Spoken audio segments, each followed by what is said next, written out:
Hujan turun deras malam itu, memukul-mukul atap seng rumah tua yang sudah berkarat.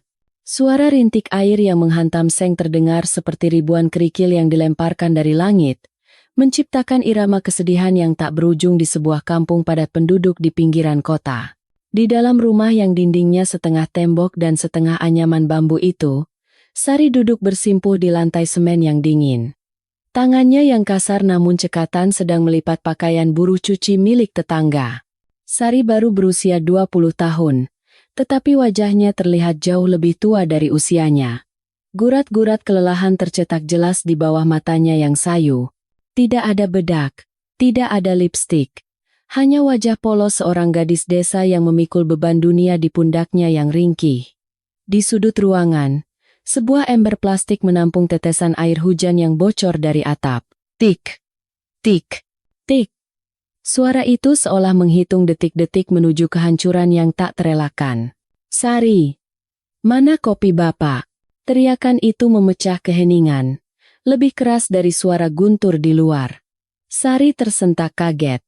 Jantungnya berdegup kencang, sebuah refleks ketakutan yang sudah tertanam selama 2 tahun terakhir. Ia buru-buru meletakkan setrika arang yang berat itu, lalu bergegas menuju dapur sempit yang gelap. Iya, Pak. Sebentar, airnya baru mendidih, jawab Sari dengan suara gemetar. Di ruang tengah, Bapak Herman sedang berbaring miring di atas kasur kapuk yang sudah tipis dan apek. Cahaya biru dari layar telepon pintar menyinari wajahnya yang berminyak dan penuh keringat.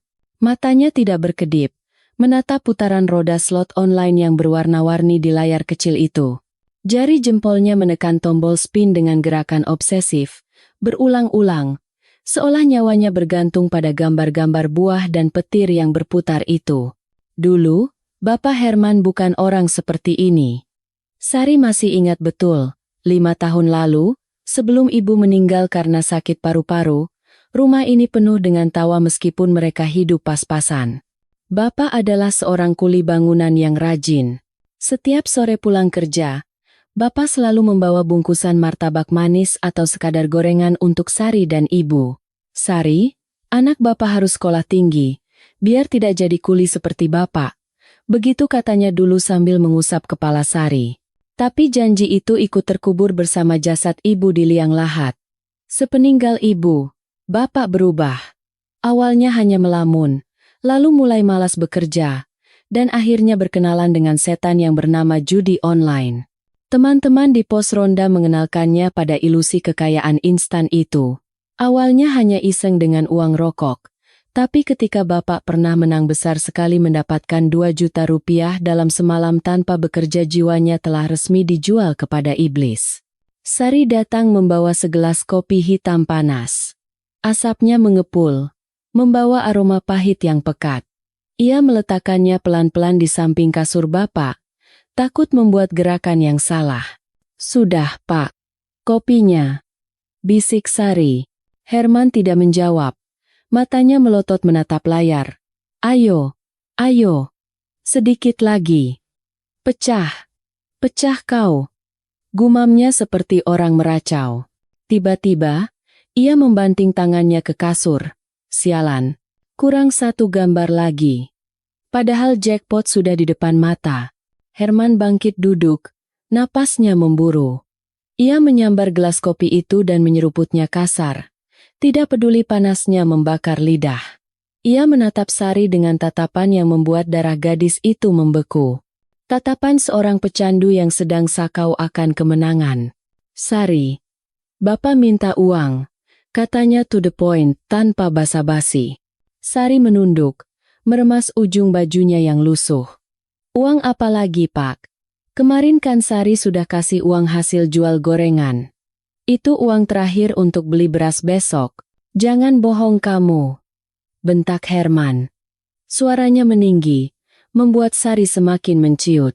Tadi siang kamu baru dapat upah nyuci dari Bu Haji Rohmah kan? Bapak lihat kamu pulang bawa bungkusan. Mana uangnya? Sini. Pak, tolonglah. Sari mulai menangis tanpa suara. Air matanya jatuh membasahi lantai semen. Uang itu buat bayar listrik. Meteran sudah bunyi dari kemarin. Kalau tidak dibayar malam ini, besok orang PLN akan datang cabut listrik kita. Sari harus nyuci. Sari harus masak. Kalau listrik mati kita mau hidup bagaimana? Herman berdiri. Bayangannya yang besar menutupi tubuh kecil Sari. Ia tidak peduli dengan listrik. Ia tidak peduli dengan makan. Di otaknya hanya ada pola algoritma judi yang menurutnya sebentar lagi akan memberinya kemenangan besar. Ia merasa gacor. Ia merasa Dewi Fortuna sedang mengintip. Ia hanya butuh modal sedikit lagi untuk memancing uang yang hilang kembali. Kamu ini anak tidak tahu diuntung. Herman menunjuk wajah Sari dengan telunjuknya yang kasar dan bernoda nikotin. Siapa yang besarkan kamu dari bayi? Siapa yang kasih makan kamu sampai sebesar ini? Sekarang Bapak minta modal sedikit saja kamu pelitnya minta ampun. Nanti kalau Bapak menang, Bapak ganti 10 kali lipat. Bapak belikan kamu motor. Bapak renovasi rumah gubuk ini. Kata-kata itu sudah didengar Sari ratusan kali. Janji manis yang busuk. Tidak pernah ada motor. Tidak pernah ada renovasi. Yang ada hanyalah televisi yang hilang dijual. Cincin peninggalan ibu yang raib. Dan sekarang, uang receh untuk bertahan hidup pun hendak dirampas. Tidak ada, Pak. Demi Allah, Sari tidak pegang uang lebih. Sari mencoba bertahan. Ia tahu jika uang listrik ini diberikan, mereka akan hidup dalam gelap gulita. Dan Bapak pasti akan kalah lagi. Herman mendengus marah. Ia melangkah maju dan dengan kasar merogoh saku daster Sari. Sari menjerit, mencoba menghindar, tapi tenaga kuli bangunan Herman masih tersisa. Ia memelintir tangan Sari ke belakang hingga gadis itu merintih kesakitan. Sakit, Pak. Ampun, Pak. Herman berhasil merogoh saku daster Sari dan menarik keluar beberapa lembar uang 20 ribuan yang lusuh dan basah oleh keringat. Jumlahnya tidak sampai 100.000 rupiah. Uang hasil memeras keringat mencuci baju 3 ember besar. Nah, ini apa? Dasar anak durhaka. Berani kamu bohong sama orang tua? Herman menghitung uang itu dengan mata berbinar. Seolah lembaran kumal itu adalah tiket menuju surga. Ia melepaskan Sari hingga gadis itu terjatuh lemas di lantai. Pak, itu uang listrik. Sari terisak. Tangannya menggapai-gapai kaki bapaknya. Herman menendang pelan tangan Sari. Bukan tendangan keras, tapi tendangan penghinaan yang lebih menyakitkan dari luka fisik. Diam kamu. Bapak mau ke warkop depan. Cari sinyal wifi. Sinyal di sini busuk seperti nasibmu.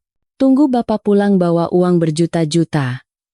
Nanti kamu Bapak belikan nasi padang. Herman menyambar jaket kumalnya dan keluar menembus hujan, meninggalkan anak gadisnya menangis sendirian di lantai yang dingin. Pintu depan terbanting keras, menyisakan Sari bersama suara hujan dan kegelapan nasib yang semakin pekat. Sari merangkak pelan menuju meja kecil di sudut ruangan. Di sana, ada sebuah bingkai foto tua yang kacanya sudah retak. Foto hitam putih ibunya yang sedang tersenyum. Sari memeluk foto itu erat-erat di dadanya, mencari sisa-sisa kehangatan yang sudah lama hilang. Bu, bisik Sari di sela isak tangisnya. Sari capek, Bu. Sari ingin ikut ibu saja. Bapak sudah bukan bapak yang dulu lagi. Bapak sudah dimakan setan. Malam itu, Sari tidak bisa tidur. Ia duduk meringkuk di sudut, menatap lampu bohlam kuning yang berkedip-kedip lemah, tanda pulsa listrik yang sekarat. Perutnya perih karena belum diisi nasi sejak siang, tapi hatinya jauh lebih perih. Ia membayangkan wajah bapak yang sedang duduk di warung kopi, matanya nanar menatap layar, menghabiskan uang darah dan keringat anaknya dalam hitungan detik hanya untuk mengejar bayangan semu. Di luar sana, di warung kopi remang-remang ujung gang, Herman duduk bersama beberapa bapak-bapak lain yang senasib. Asap rokok mengepul tebal, menciptakan kabut beracun. Suara musik dingdong dari berbagai HP bersahut-sahutan. Waduh, sedikit lagi Pak Herman. Itu petirnya sudah mau turun. Seru seorang teman judinya. Mengompori. Herman menyeka keringat dingin di dahinya. Saldo depositnya tinggal sisa 10.000 rupiah. Uang listrik Sari sudah ludes 90% hanya dalam waktu 1 jam. Ayo, ayo, berikan aku kemenangan. Gumam Herman seperti mantra. Ia menekan tombol spin terakhir. Layar berputar, melambat, dan berhenti. Tidak ada gambar yang cocok. Tulisan saldo tidak cukup muncul di layar dengan font merah yang mengejek. Herman membanting HP-nya ke meja kayu. Bangsat, aplikasi penipu, teriaknya. Teman-temannya hanya tertawa kecil. Tawa sesama pecundang yang senang melihat temannya kalah. Sudah habis, Man. Pinjam dululah sama aplikasi pinjol. Gampang cairnya, celetuk salah satu temannya. Herman menggeleng frustrasi. KTP-ku sudah di blacklist semua aplikasi pinjol. Sudah galbay gagal bayar 10 aplikasi. Pakai KTP anakmu lah. Si Sari kan sudah punya KTP, usul temannya itu dengan nada santai, seolah menyarankan menu makan malam. Herman terdiam. Ide itu merayap masuk ke otaknya seperti ular berbisa. KTP Sari. Anaknya yang polos, bersih, belum pernah tersentuh hutang. Itu adalah aset yang belum ia gali. Tapi malam ini, bukan itu yang menjadi masalah utamanya. Masalahnya adalah ia butuh uang sekarang juga untuk membalas dendam pada mesin judi itu.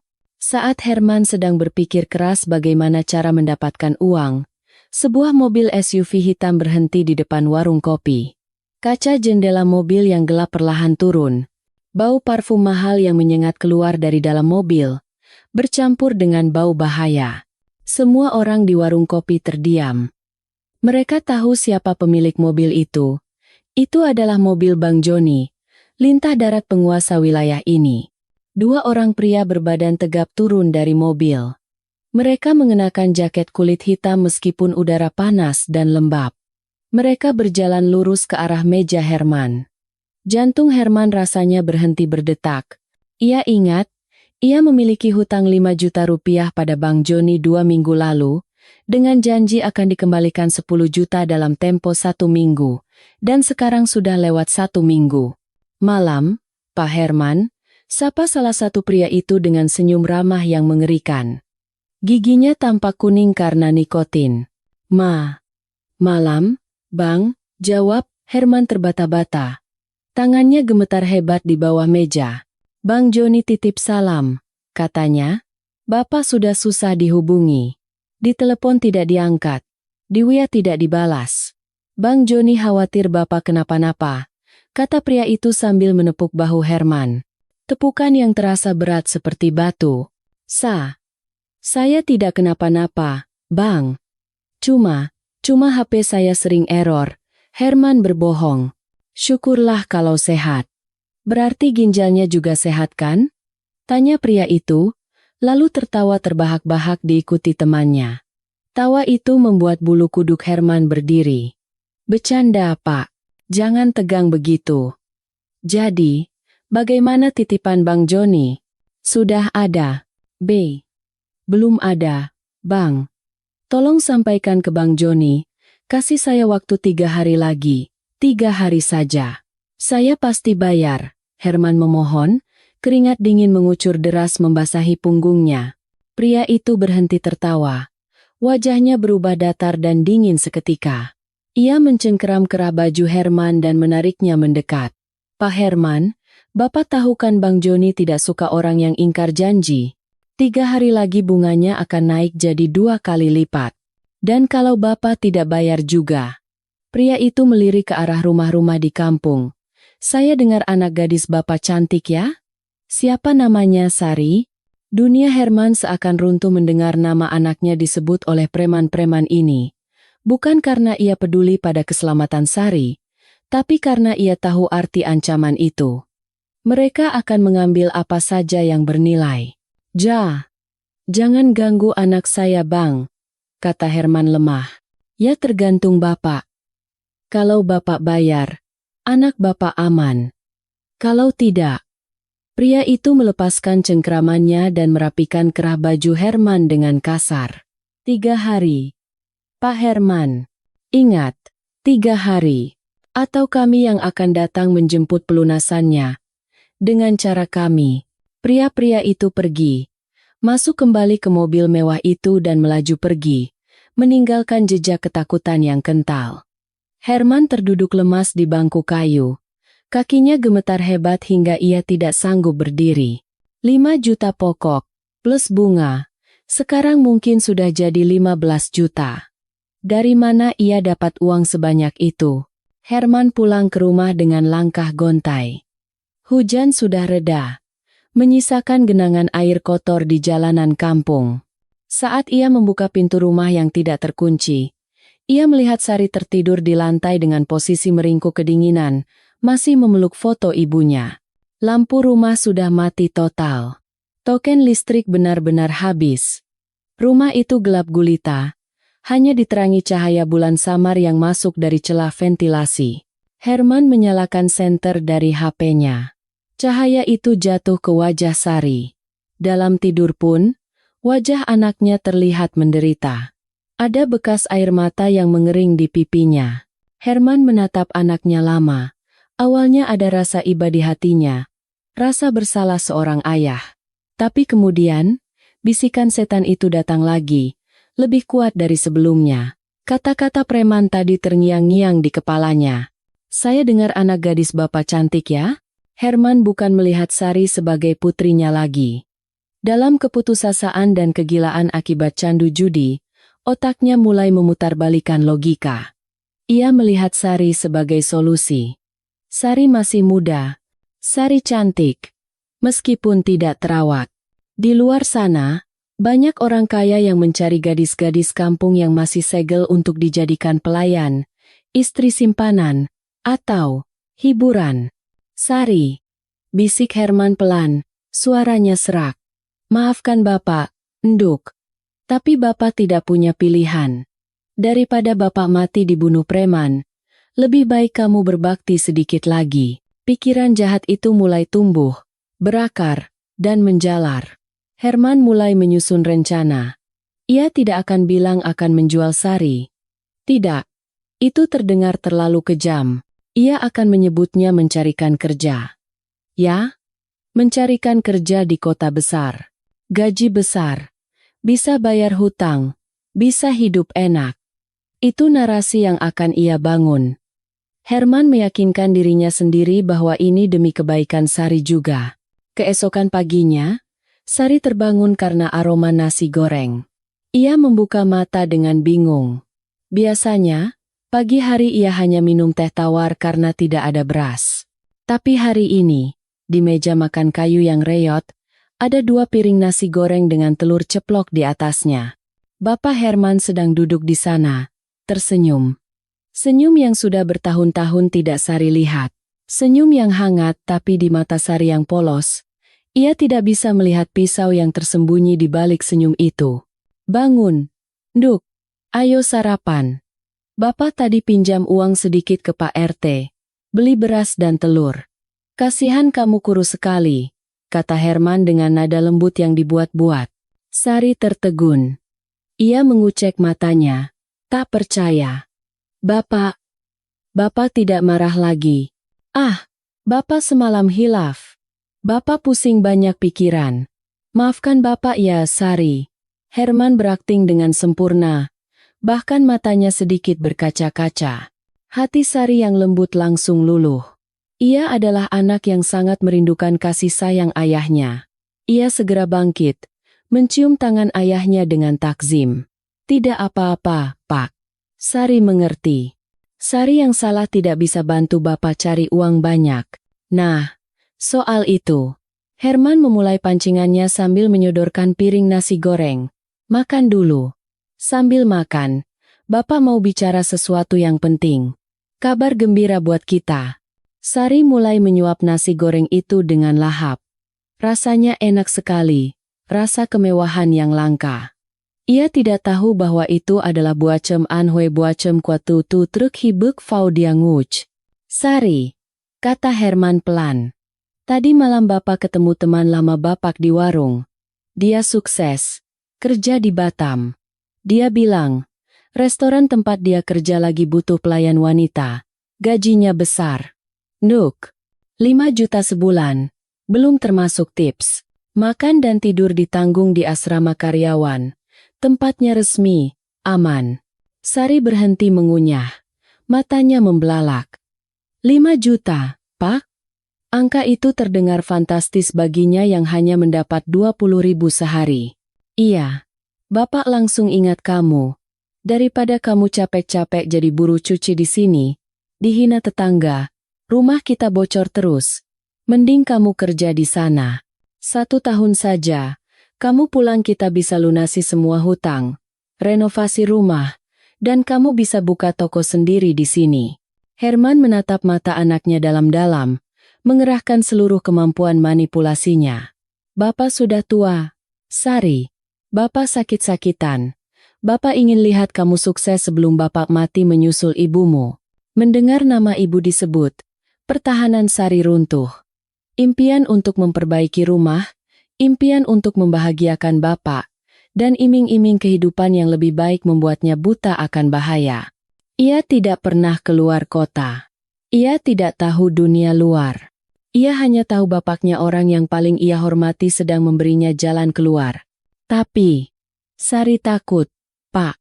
Sari tidak pernah pergi jauh, kata Sari ragu. Ada Bapak. Teman Bapak itu orang baik. Besok lusa agennya akan datang jemput. Kamu tinggal tanda tangan kontrak, terima uang saku di depan, lalu berangkat. Kamu mau kan, bantu Bapak? Kamu mau jadi anak berbakti kan? Pertanyaan itu adalah kunci yang mengunci nasib Sari. Iya Pak.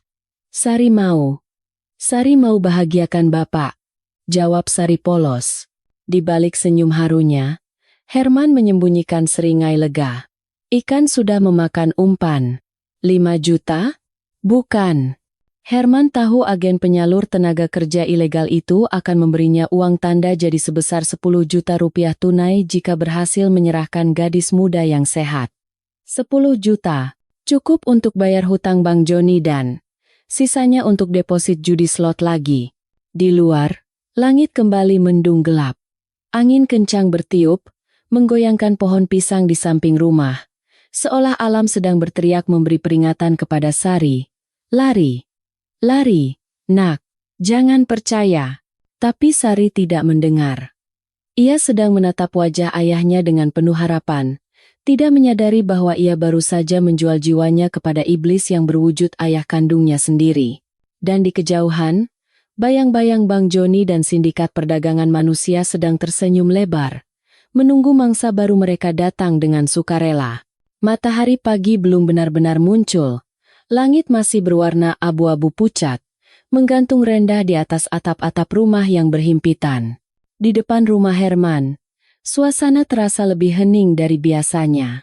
Tidak ada suara ayam berkokok yang lantang.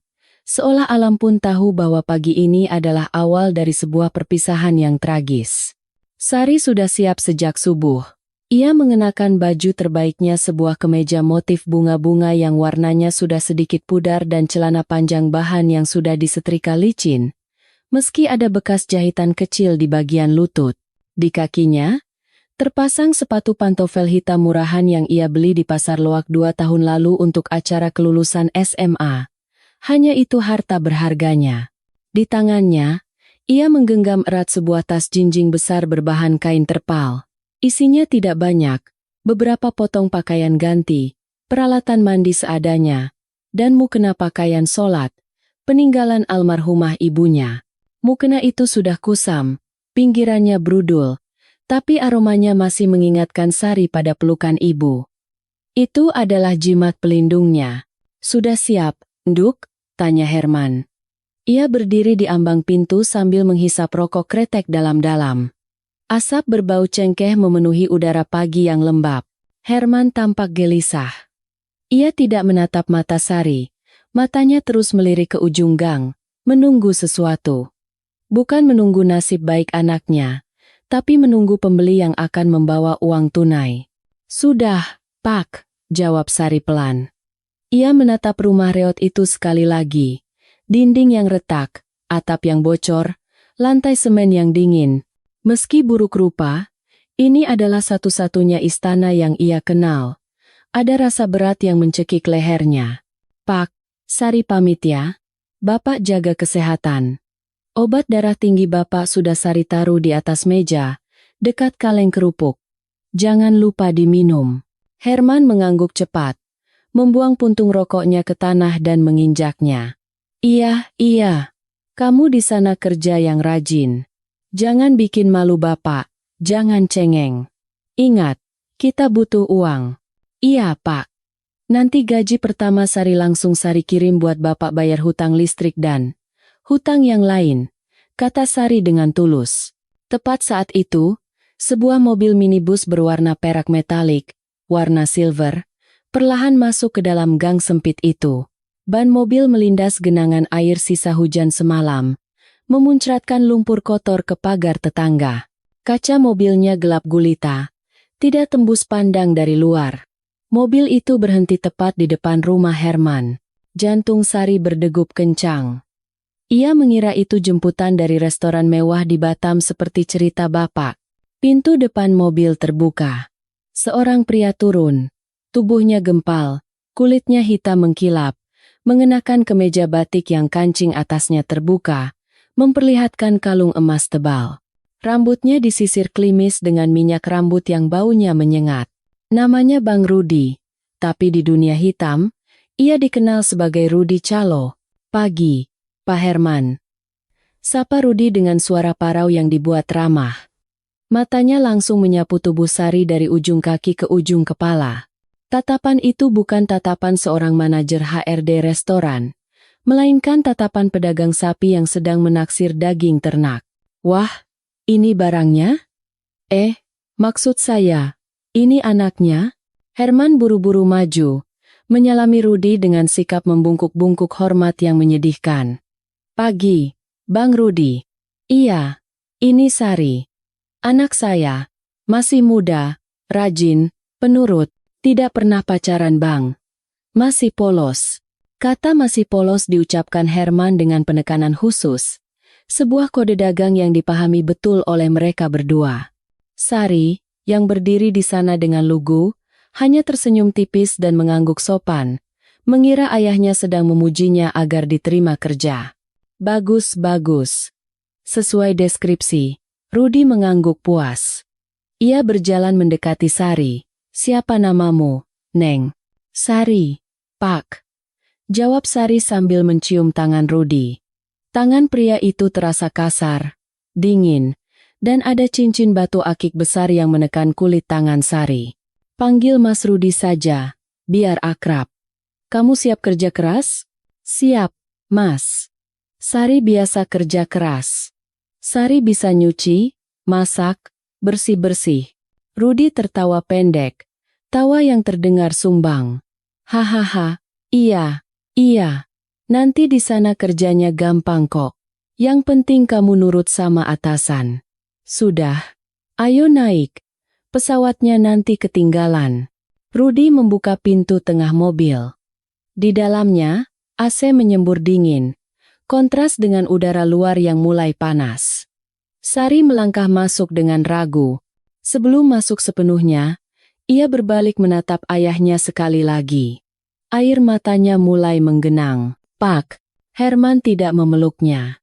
Herman justru sibuk menatap tangan Rudi yang sedang merogoh saku celananya. Sana masuk. Nanti telat, usir Herman halus. Sari akhirnya masuk dan duduk di jok tengah. Pintu ditutup. Brak. Suara pintu mobil yang tertutup itu terdengar seperti suara penutup peti mati. Dari balik kaca gelap, Sari melihat Rudi menyerahkan sebuah amplop coklat tebal kepada Herman. Sari melihat ayahnya menerima amplop itu dengan tangan gemetar. Wajah Herman seketika berubah cerah. Ia membuka sedikit ujung amplop, mengintip isinya tumpukan uang pecahan 100.000 berwarna merah lalu tersenyum lebar. Senyum yang jauh lebih lebar daripada saat ia melihat Sari lahir dulu. Herman menyalami Rudi sekali lagi, menepuk bahu pria itu seolah baru saja menyelesaikan transaksi jual beli tanah. Di dalam mobil, Sari mengerutkan kening. Itu uang apa? Batinnya. Mungkin uang muka gaji Sari yang diminta Bapak di awal? Syukurlah, Bapak pegang uang. Jadi Bapak bisa makan enak. Hingga detik terakhir, Sari masih memikirkan perut ayahnya. Sementara ayahnya baru saja menjual masa depan Sari seharga 10 juta rupiah. Mobil mulai bergerak mundur, lalu melaju meninggalkan gang sempit itu. Sari menempelkan wajahnya ke kaca jendela, melihat sosok ayahnya yang semakin mengecil. Herman tidak melambaikan tangan. Ia sibuk menghitung lembaran uang merah di tangannya, bahkan sebelum mobil yang membawa anak kandungnya hilang dari pandangan. Perjalanan itu terasa sangat panjang dan membosankan. Di dalam mobil, selain Rudy yang menyetir, ada seorang pria lain di kursi depan yang diam saja, wajahnya tertutup topi. Musik dangdut koplo berdentung keras dari speaker mobil, membuat kepala Sari pusing. Mas Rudy, kita mau ke bandara ya? Ke Batam kan naik pesawat? Tanya Sari polos setelah 1 jam perjalanan. Rudy melihat Sari dari kaca spion tengah. Ia menyeringai. Ada perubahan rencana, Neng Sari. Bos di Batam kuotanya penuh. Tapi tenang, ada cabang baru yang lebih butuh orang. Gajinya sama, malah bisa lebih besar. Lokasinya di Jakarta saja, jadi kamu tidak perlu jauh-jauh naik pesawat. Enak kan? Sari terkejut. Loh? Kok Bapak tidak bilang? Terus, Sari kerjanya apa di Jakarta? Sama saja. Restoran juga. Restoran elit. Tamunya orang-orang kaya. Nanti kamu tugasnya menemani tamu. Maksudnya melayani tamu makan. Menuangkan minum. Ngobrol biar tamunya betah. Gampang kan? Menuangkan minum? Sari membayangkan dirinya menjadi pelayan seperti di sinetron-sinetron. Oh, jadi pramusaji ya mas? Iya. Pintar kamu. Pramusaji. Pramusaji plus. Gumam Rudy pelan di akhir kalimat. Nyaris tak terdengar karena suara musik. Mobil terus melaju. Tapi Sari mulai merasa aneh. Mereka tidak menuju ke kawasan bisnis atau perumahan mewah. Mobil justru berbelok ke arah kawasan industri tua di pinggiran kota yang terkenal rawan. Jalanan berlubang, banyak truk kontainer besar lewat, dan debu beterbangan. Di kiri kanan jalan, bukan gedung perkantoran yang terlihat, melainkan deretan ruko-ruko rumah toko kumuh dengan cat mengelupas, bengkel-bengkel kotor, dan warung remang-remang. Sari meremas tasnya. Perasaannya tidak enak. Mas, ini daerah mana? Kok sepi begini? Ini jalan tikus, Neng. Biar enggak macet. Jawab Rudy santai. Akhirnya, mobil berbelok masuk ke sebuah kompleks ruko berlantai 4 yang terpencil. Di depan ruko itu, tidak ada papan nama restoran mewah. Yang ada hanya sebuah neon box besar bergambar gelas martini dan siluet wanita. Bertuliskan, karaoke, spa, Royal Paradise. Meskipun siang hari, tempat itu terlihat suram. Jendelanya ditutup stiker gelap. Ada 2 orang pria berbadan besar, mirip preman yang menagih hutang bapak, duduk menjaga pintu masuk sambil merokok. Mobil berhenti. Sudah sampai. Turun. Perintah Rudy. Suaranya berubah. Tidak ada lagi nada ramah yang dibuat-buat tadi. Kini suaranya dingin dan memerintah. Mas, ini tempat apa? Katanya restoran. Suara Sari mulai bergetar ketakutan. Ia tidak mau turun. Pria bertopi di kursi depan turun lebih dulu, membuka pintu tengah, dan menarik lengan Sari dengan kasar. Turun. Jangan banyak tanya. Sakit pak. Lepas. Saya mau pulang. Saya mau telepon bapak. Sari memberontak. Ia merogoh saku celananya untuk mengambil HP jadulnya. Tapi Rudy dengan sigap merampas HP itu dari tangan Sari. HP saya. Mas, balikin. HP disita. Peraturan perusahaan. Karyawan baru dilarang pegang HP selama masa pelatihan 3 bulan. Kata Rudy sambil memasukkan HP Sari ke sakunya. Nanti kalau kerjamu bagus, dikembalikan. Tidak. Kalian bohong. Ini bukan restoran. Saya mau pulang. Sari berteriak histeris. Naluri bahayanya menjerit keras. Ia mencoba lari. Tapi apa daya tenaga seorang gadis kampung melawan 2 pria dewasa. Pria bertopi itu mencengkeram rambut panjang Sari dan menyeretnya paksa menuju pintu ruko. "Tolong! Tolong!" teriak Sari. Kedua penjaga di depan pintu hanya tertawa melihat pemandangan itu. "Wah, barang baru ya Bang Rudi. Masih liar nih, mantap," kata salah satu penjaga sambil membukakan pintu besi yang berat. Sari diseret masuk ke dalam. Begitu pintu tertutup, aroma dunia luar, aroma matahari, debu, dan kebebasan lenyap seketika. Digantikan oleh bau yang menyengat dan membuat mual. Campuran bau rokok basi, alkohol murah, parfum pewangi ruangan yang terlalu kuat, dan bau keringat manusia. Ruangan itu remang-remang, diterangi lampu LED berwarna ungu dan merah. Lantainya dilapisi karpet tebal yang terasa lengket. Di sepanjang lorong, terdengar suara musik dentum-dentum yang meredam teriakan Sari. Mereka membawa Sari naik ke lantai 2, masuk ke sebuah ruangan kantor yang luas. Di sana, duduk seorang wanita parubaya di balik meja besar. Wanita itu gemuk, mengenakan gaun merah ketat yang memperlihatkan lemak di lengannya. Wajahnya dipenuhi bedak tebal seperti topeng, bibirnya merah menyala. Dia sedang menghitung tumpukan uang sambil menghisap rokok pipa panjang. "Ini adalah Mami Linda, mucikari penguasa tempat ini. Mami, ini pesanan spesial. Masih segel kampung." "Anak Pak Herman yang penjudi itu," lapor Rudi sambil mendorong Sari hingga jatuh tersungkur di karpet di depan kaki Mami Linda. Mami Linda meletakkan rokoknya. Ia berdiri, berjalan mengelilingi Sari yang sedang menangis ketakutan. Ia menjambak dagu Sari, memaksanya mendongak. Mami Linda meneliti wajah Sari, memeriksa gigi, kulit, dan bentuk tubuhnya dengan teliti seperti memeriksa barang dagangan. Lumayan. Kulitnya agak kusam, tapi kalau didempul, make up, dan dikasih baju seksi, bakal kelihatan manis. Matanya bagus, mata sendu begini banyak om-om yang suka. Bikin penasaran. Komentar Mami Linda. "Ibu siapa? Tolong lepaskan saya. Bapak saya bilang saya kerja di restoran." Isak Sari. Mami Linda tertawa terbahak-bahak. Tawanya berat dan serak. "Restoran? Aduh, bapakmu itu memang pintar bikin dongeng. Dengar ya, cantik. Bapakmu itu punya hutang banyak. Dia butuh uang cepat. Makanya dia kirim kamu ke sini. Di sini memang ada makanan, ada minuman, tapi yang dijual bukan nasi goreng. Yang dijual itu kamu." Dunia Sari runtuh seketika. "Tidak. Bapak tidak mungkin." "Tidak mungkin apanya?" "Lihat ini." Mami Linda melemparkan sebuah kertas ke wajah Sari. Sari mengambil kertas itu dengan tangan gemetar. Itu adalah surat perjanjian hutang piutang. Di sana tertulis jelas, peminjam, Herman, jaminan, Sari, anak kandung. Nilai kontrak, 50 juta rupiah bunga berjalan.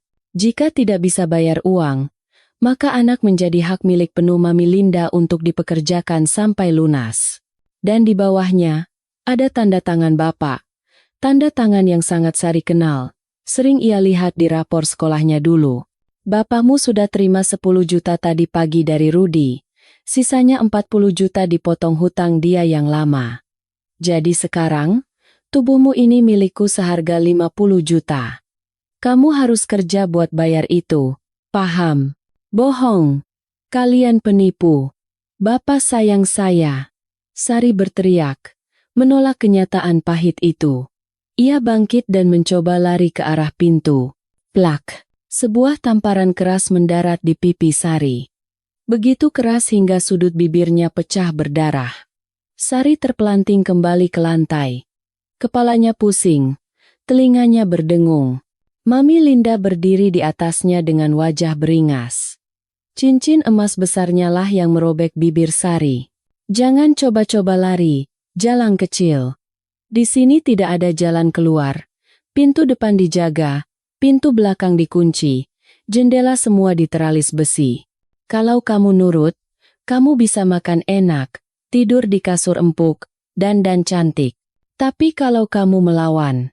Mami Linda membungkuk, membisikkan ancaman di telinga Sari. Kamu akan kami rantai di gudang, dan kami berikan gratis kepada para tukang pukul dan preman pasar sampai kamu hancur. Pilih mana? Sari meringkuk di lantai, memeluk lututnya. Rasa sakit di pipinya tidak sebanding dengan rasa sakit di dadanya. Hatinya hancur berkeping-keping. Bapaknya, pahlawannya, orang yang selalu ia buatkan kopi setiap pagi, orang yang rela ia berikan uang terakhirnya, telah menjualnya ke neraka ini demi judi slot, demi putaran gambar buah-buahan di layar HP. Bawa dia ke kamar karantina, kunci pintunya, jangan kasih makan sampai dia berhenti nangis, perintah Mami Linda kepada Rudi. Sari diseret lagi. Kali ini ia tidak melawan. Tenaganya sudah habis disedot oleh keputusasaan. Ia diseret menyusuri lorong gelap yang berbau apek. Ia melewati kamar-kamar dengan pintu kaca kecil. Dari balik kaca itu, ia melihat wanita-wanita berpakaian minim sedang duduk memangku pria-pria tua, menuangkan minuman keras, tertawa dengan tawa palsu yang kosong. Itu masa depanmu, bisik Rudi sambil membuka sebuah pintu besi di ujung lorong paling belakang. Sari didorong masuk ke dalam sebuah kamar sempit tanpa jendela. Hanya ada satu kasur busa tipis di lantai dan sebuah ember kecil untuk buang air. Gelap, pengap, dan panas. Blam. Pintu besi ditutup dan dikunci dari luar. Suara kunci diputar terdengar seperti vonis hukuman mati. Sari merangkak ke sudut kamar. Ia tidak berteriak lagi. Air matanya mengalir deras dalam diam. Ia merogoh saku bajunya, mencari foto ibunya yang tadi sempat ia selipkan sebelum berangkat. Untungnya, foto itu masih ada. Lecek dan agak sobek, tapi wajah ibu masih tersenyum. Di kegelapan kamar isolasi itu, Sari memeluk foto ibunya dan mulai berdoa. Bukan doa meminta kekayaan, tapi doa meminta kematian. Ibu, tolong jemput Sari, Bu. Sari takut. Bapak jahat, Bu. Bapak jahat. Sementara itu, jauh di kampung, Herman sedang duduk di warung kopi yang sama. Ia baru saja membeli rokok mahal dan memesan es kopi susu. Di layar HP-nya yang baru ia juga baru menebus HP-nya yang digadaikan. Saldo deposit judi slotnya terisi penuh. 10 juta rupiah. Mantap Pak Herman. Cair dari mana nih? Tanya teman judinya iri. Herman tersenyum bangga. Menghisap rokoknya dalam-dalam. Biasa. Rejeki anak soleh. Anakku si Sari. Baru dapat kerja enak di Jakarta. Bosnya kasih uang muka besar. Memang anak itu pembawa hoki. Herman menekan tombol spin. Layar berputar. Gambar-gambar itu menari-nari. Ia tidak mendengar jeritan hati anaknya yang sedang terkunci di kamar gelap puluhan kilometer dari sana. Baginya, Sari hanyalah aset yang sudah dicairkan, liquidated asset, dan roda nasib mulai berputar, menuju kehancuran yang lebih dalam. 3 hari. Sudah 3 hari Sari terkurung di dalam kamar isolasi yang pengap itu. Tanpa jendela, tanpa jam dinding, tanpa cahaya matahari. Waktu seolah berhenti, melebur menjadi satu siksaan panjang yang tak berujung. Hanya suara perutnya yang keroncongan dan tetesan air dari keran bocor di kamar mandi luar yang menjadi penanda bahwa dunia masih berputar. Selama 3 hari itu, Sari hanya diberi makan nasi bungkus basi sisa karyawan dan sebotol air mineral hangat sehari sekali. Itu adalah teknik pelunakan. Teknik yang biasa dipakai Mami Linda untuk mematahkan semangat gadis-gadis baru yang masih liar. Lapar membuat manusia lemah. Lapar membuat manusia patuh. Sari duduk memeluk lutut di sudut ruangan. Tubuhnya lemas, bibirnya pecah-pecah karena dehidrasi. Matanya bengkak karena menangis tiada henti. Ia sudah tidak punya tenaga lagi untuk berteriak atau memukul pintu. Pikirannya melayang ke rumah. Bapak sudah makan belum ya? Siapa yang masakin nasi buat Bapak? Sungguh ironis. Di tengah penderitaannya sendiri, naluri berbakti yang sudah ditanamkan sejak kecil masih belum hilang sepenuhnya. Ia masih mengkhawatirkan monster yang telah menjualnya. Krek! Suara kunci diputar mengejutkan Sari. Pintu besi terbuka kasar. Cahaya lampu lorong yang menyilaukan menerobos masuk, membuat Sari menyipitkan mata perih. Mami Linda berdiri di ambang pintu, didampingi dua wanita muda berpakaian minim dengan riasan tebal. "Bangun, Tuan Putri. Masa pertapaanmu sudah selesai," seru Mami Linda sambil menendang kaki Sari pelan. "Malam ini malam minggu. Tamu ramai. Kamu harus mulai kerja." Sari mencoba mundur, merapatkan punggungnya ke dinding dingin. "Tidak, saya tidak mau. Saya mau pulang." Suaranya parau, nyaris tak terdengar. "Masih mau melawan?" Mami Linda mendengus. Ia memberi isyarat pada dua wanita di belakangnya. "Seret dia ke kamar rias. Mandikan sampai bersih. Gosok daki kampungnya sampai hilang. Pakaikan baju nomor 7 yang merah itu. Jangan lupa dempul mukanya yang kucel itu." Kedua wanita itu namanya Siska dan Rini. Senior di tempat itu maju dan menarik lengan Sari. Sari mencoba meronta, tapi tubuhnya terlalu lemah karena kelaparan. Ia diseret keluar seperti karung beras, melewati lorong yang kini mulai ramai oleh suara musik house music yang berdentum. Di kamar mandi umum yang besar dan lembab, Siska menyiramkan seember air dingin ke tubuh Sari. "Biur." Sari menggigil hebat. Giginya gemeretuk. "Jangan banyak tingkah, anak baru," bisik Siska sambil menggosok kasar kulit Sari dengan spons mandi. "Kalau kamu nurut, hidupmu bakal gampang. Kalau kamu melawan terus, kamu bakal mati konyol di sini. Bapakmu sudah tidak peduli sama kamu. Dia sudah kenyang makan duit hasil jual kamu." Kata-kata itu menusuk jantung Sari lebih tajam dari air dingin itu. Setelah dimandikan paksa, Sari didudukan di depan cermin rias yang dikelilingi lampu-lampu terang. Rini mulai memoleskan bedak tebal ke wajah Sari, menutupi lingkar hitam di matanya dan bekas tamparan di pipinya. Bibir pucatnya dipulas lipstik merah menyala. Rambut hitam panjangnya yang biasa dikepang satu, kini digerai dan dicatok lurus. Terakhir, mereka memakaikan sebuah gaun pendek, mini, dress, berwarna merah marun ketat dengan belahan dada rendah. Sari risih, ia menyilangkan tangan di dada, mencoba menutupi tubuhnya. "Jangan ditutupi, itu modalmu," bentak Rini sambil menepis tangan Sari. "Mami Linda bilang namamu diganti. Nama Sari itu terlalu kampungan. Mulai malam ini, namamu adalah Bella." Sari menatap pantulan dirinya di cermin. Ia tidak mengenali gadis di sana. Gadis dengan wajah tebal seperti topeng, bibir merah darah, dan tatapan mata yang mati. Sari telah hilang.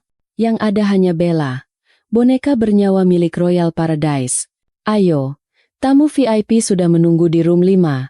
Mami Linda muncul lagi, tersenyum puas melihat hasil transformasi Sari.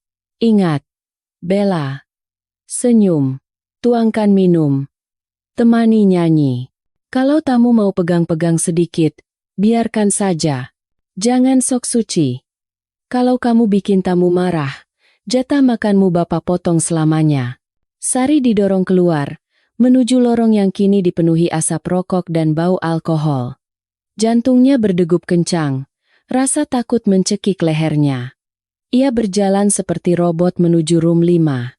Sementara itu, puluhan kilometer dari tempat Sari disiksa, malam minggu di kampung Sari terlihat ramai. Di pos ronda, Bapak Herman sedang duduk bersila di atas tikar, dikelilingi teman-teman judinya. Di tengah mereka, ada martabak manis keju susu spesial dan gorengan yang masih panas. Asap rokok mengepul tebal. Herman tertawa lebar, memamerkan gigi kuningnya. Ia baru saja membeli jaket kulit imitasi baru dan sebuah jam tangan Rolex palsu yang berkilau di pergelangan tangannya. "Wah, Pak Herman sekarang gaya benar. Jam tangan baru nih," goda Pak RT yang lewat. "Ah, biasa Pak RT. Rezeki anak solehah," jawab Herman dengan bangga. Ia mengangkat tangannya tinggi-tinggi, membiarkan cahaya lampu jalan memantulkan kilau jam tangan palsunya. "Si Sari itu loh. Baru kerja 3 hari di Batam, sudah kirim uang buat bapaknya. Katanya dia diangkat jadi asisten manajer karena rajin. Hebat ya Sari." Padahal pendiam begitu, kata tetangga lain kagum. Kerja apa sih di Batam? Restoran internasional. Gajinya pakai dolar Singapura. Herman berbohong tanpa kedip. Ia menikmati kekaguman palsu dari tetangganya. Ia menikmati perasaan menjadi orang berada di kampung kumuh itu. Di layar HP-nya yang tergeletak ditikar, aplikasi judi slot sedang terbuka. Saldonya menunjukkan angka 2 juta rupiah. Tadi pagi saldonya 10 juta. Tapi dia sudah kalah 8 juta siang tadi. Tapi Herman tidak khawatir. Dia masih punya sisa 2 juta. Dia yakin malam ini Dewi Fortuna akan datang lagi. Ayo pasang lagi. Pola gacor nih, seru Herman semangat. Ia menekan tombol spin. Ia tidak sadar, dan tidak mau sadar, bahwa setiap rupiah yang ia pertaruhkan malam ini adalah tetesan air mata darah anaknya. Bahwa martabak manis yang ia makan itu dibayar dengan kehormatan Sari yang sedang direnggut paksa. Herman merasa dirinya adalah raja. Raja yang membangun istana di atas bangkai anaknya sendiri. Kembali ke Royal Paradise, room 5. Sari didorong masuk ke dalam ruangan karaoke VIP yang luas dan dingin. Di dalam, musik dangdut koplo bojo galak berdentum keras memekakan telinga. Lampu disko berputar-putar membuat pusing. Di sofa panjang berlapis kulit, duduk 3 orang pria paruh baya. Mereka bukan pria tampan atau wangi. Mereka adalah kontraktor proyek jalanan yang kulitnya kasar terbakar matahari, perutnya buncit, dan matanya merah karena mabuk. Di meja marmer di depan mereka, berjejer botol-botol minuman keras Chivas dan bir, kulit kacang yang berserakan, dan asbak yang penuh. Nah, ini dia primadona baru kita. Seru Mami Linda dengan suara melengking, memperkenalkan Sari, namanya Bella. Masih kinyis-kinyis bos. Belum pernah kena sentuh. Spesial buat Bos Darmo. Pria yang dipanggil Bos Darmo, pria gemuk botak dengan kumis tebal, menatap Sari dengan mata lapar. Ia meletakkan gelas birnya dan menepuk tempat kosong di sebelahnya. Sini, cantik. Jangan malu-malu. Duduk sama Om. Suaranya berat dan bau alkohol tercium bahkan dari jarak 2 meter. Sari mematung di dekat pintu. Kakinya terasa berat seperti dipaku. Sari. Bella. Duduk. Desis Mami Linda sambil mencubit pinggang Sari keras-keras dari belakang. Sari menahan jeritan sakit dan terpaksa melangkah maju. Ia duduk di ujung sofa, sejauh mungkin dari Bos Darmo. Tubuhnya gemetar hebat. Loh, kok jauh amat? Sini dong rapat. Bos Darmo langsung merangkul bahu Sari dan menariknya kasar hingga tubuh mereka menempel. Sari merasakan tangan besar dan berkeringat itu menyentuh kulit bahunya yang terbuka. Rasanya jijik. Rasanya ingin muntah. Ia refleks menepis tangan itu. Jangan pegang Pak, cicit Sari ketakutan. Suasana ruangan seketika hening. Musik masih berdentum, tapi aura di sofa berubah tegang. Bos Darmo mengerutkan kening. Wajahnya memerah karena tersinggung. Wah, jual mahal dia, Mi, kata Bos Darmo menatap Mami Linda. Katanya pramusaji, kok dipegang dikit kayak cacing kepanasan. Mami Linda panik. Ia buru-buru menuangkan bir ke dalam gelas. Maaf, Bos. Maklum, anak baru. Masih kaget. Bella, tuangkan minum buat Bos Darmo. Cepat. Minta maaf. Sari dengan tangan gemetar mengambil botol bir. Ia mencoba menuangkan ke gelas Bos Darmo. Tapi tangannya terlalu gemetar hingga bir itu tumpah membasahi celana Bos Darmo. Astaga. Bos Darmo berdiri, marah besar. Dasar goblok. Celana mahal ini. Plak. Sebuah tamparan keras mendarat lagi di pipi Sari yang satunya. Kali ini dari tangan Bos Darmo yang besar dan kasar. Sari terlempar ke sandaran sofa. Sudut bibirnya yang tadi sudah pecah, kini sobek lagi. Darah segar mengalir. Maaf Pak. Sari menangis histeris. Ia menutupi wajahnya. Maaf. Kamu pikir maafmu bisa nyuci celana saya? Bos Darmo mencengkeram rambut Sari, memaksanya menengadah. Dengar ya, lonte kecil. Saya bayar mahal di sini bukan buat disiram bir. Saya bayar buat senang-senang. Kalau kamu nggak bisa bikin saya senang pakai cara halus, kita pakai cara kasar. Bos Darmo mendorong Sari hingga terlentang di sofa. Ia menindih tubuh kecil itu dengan tubuhnya yang berat dan bau. Tidak. Tolong, Bapak. Tolong Sari. Sari berteriak, memanggil nama ayahnya. Nama orang yang seharusnya melindunginya. Tapi tidak ada bapak di sini. Mami Linda hanya menonton dengan wajah dingin sambil menyalakan rokok, lalu keluar ruangan dan menutup pintu rapat-rapat, membiarkan musik dangdut meredam jeritan Sari. Di dalam ruangan itu, kepolosan Sari direnggut paksa. Ia melawan sekuat tenaga, mencakar lengan Bos Darmo, menendang-nendang. Tapi tenaganya tidak sebanding. Pukulan demi pukulan menghantam tubuhnya setiap kali ia melawan. Diam. Diam atau kubunuh kau. Bentak Bos Darmo. Akhirnya, Sari berhenti melawan. Bukan karena ia menikmati, tapi karena jiwanya memilih untuk pergi sejenak.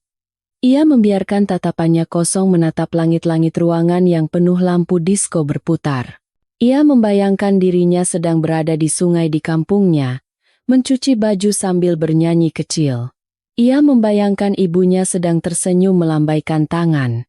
Air mata mengalir dari sudut matanya, jatuh membasahi bantal sofa yang bau apek. Bapak, kenapa Bapak tega? Sari sakit, Pak. Sari sakit sekali. 1 jam kemudian, pintu room 5 terbuka. Bos Darmo keluar sambil membetulkan resleting celananya. Wajahnya terlihat puas tapi juga meremehkan. Ia melempar beberapa lembar uang ratusan ribu ke lantai, tepat di depan Mami Linda yang menunggu di luar. Barangnya boleh juga, biarpun agak rewel di awal. Tapi lain kali ajarin sopan santun dulu, kata Bos Darmo lalu pergi sempoyongan di papah temannya. Mami Linda masuk ke dalam ruangan. Ia melihat Sari duduk meringkuk di sudut sofa, memeluk lututnya yang penuh lebam. Gaun merahnya robek di bagian bahu. Rambutnya acak-acakan. Wajahnya penuh air mata dan darah yang mulai mengering. Sari tidak bergerak. Matanya menatap kosong ke botol bir yang pecah di lantai. Nah, begitu kan pintar, kata Mami Linda dingin. Ia memungut uang tip yang dilempar Bos Darmo tadi. Ini uang tip pertamamu, tapi Mami simpan dulu ya. Buat bayar ganti rugi baju yang robek dan botol yang pecah. Mami Linda tidak punya hati. Ia mendekati Sari, menjambak rambutnya lagi agar Sari menatapnya. Selamat datang di dunia nyata, Bella.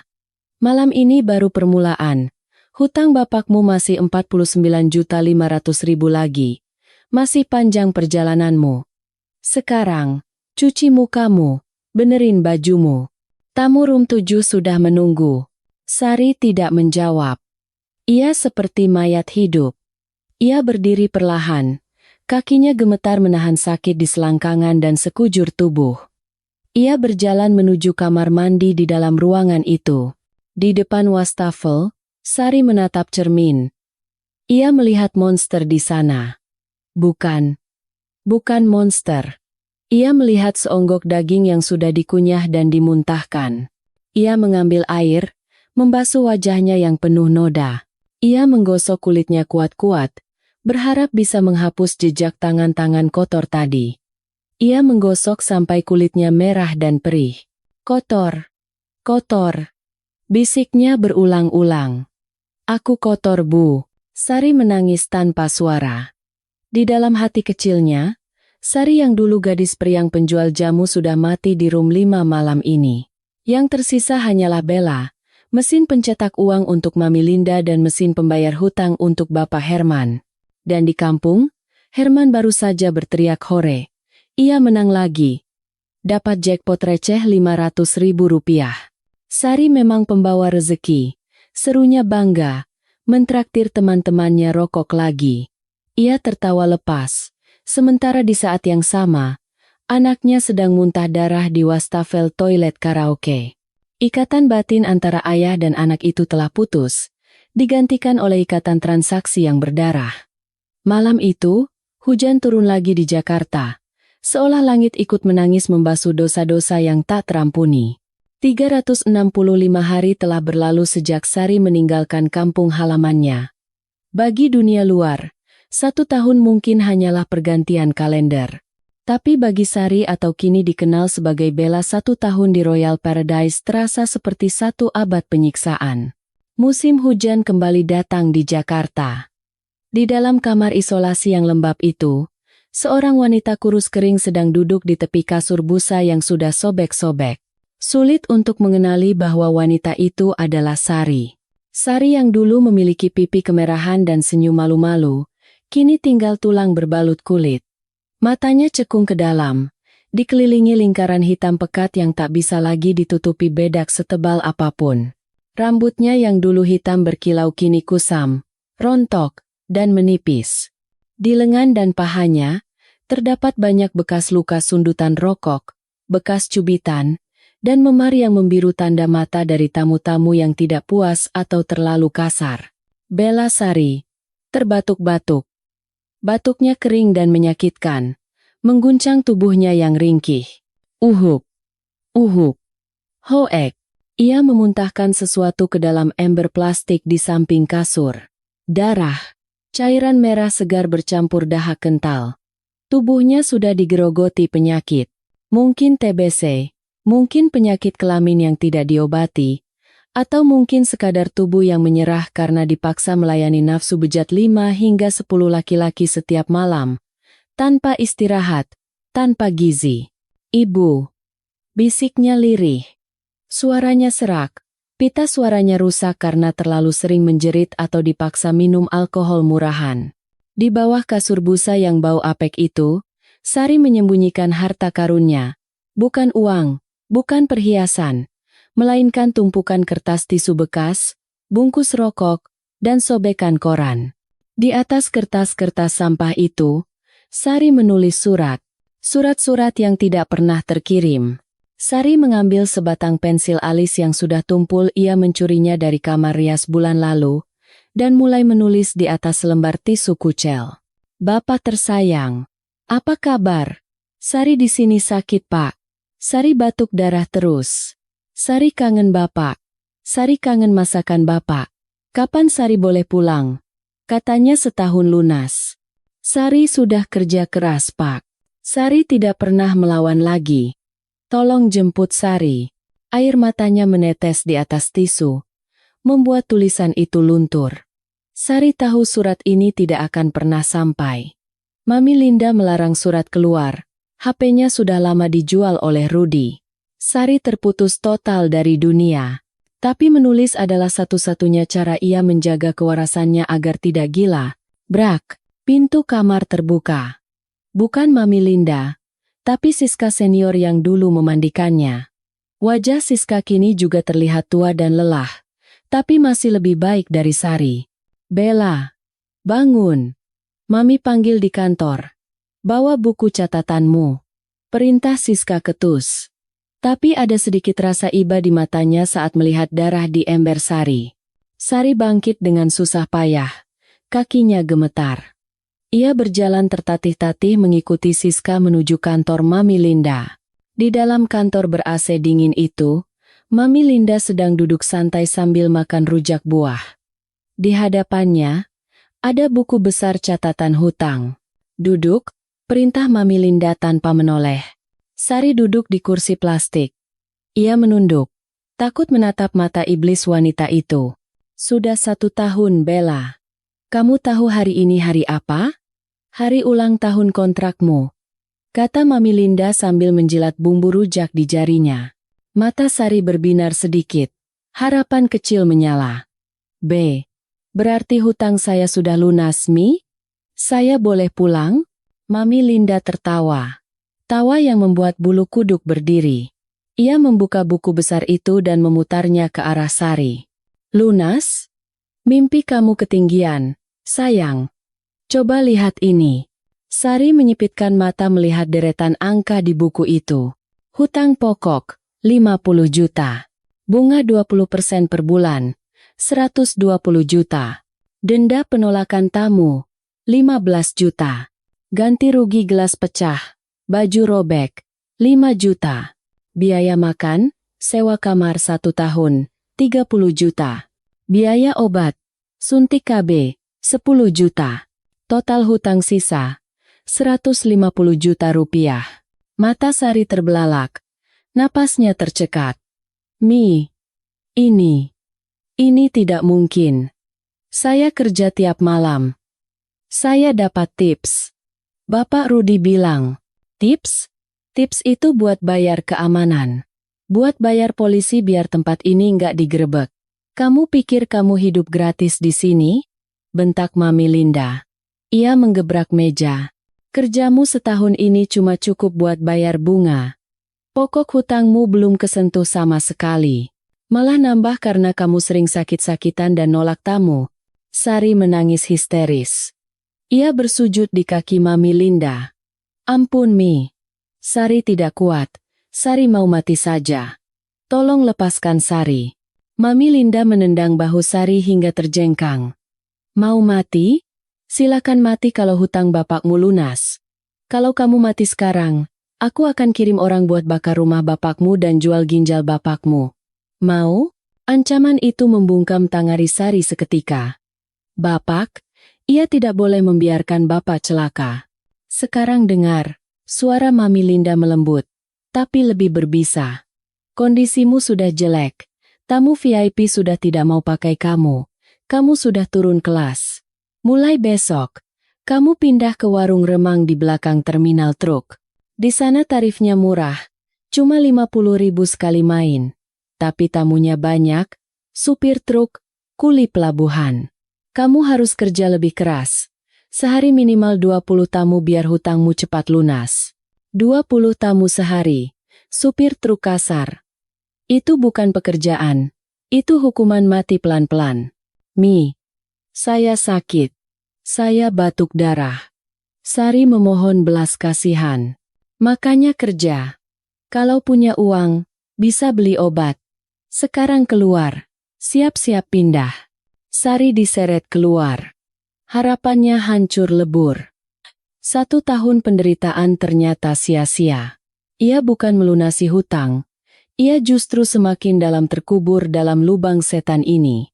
Sementara itu, di kampung Sari, rumah Pak Herman sudah berubah.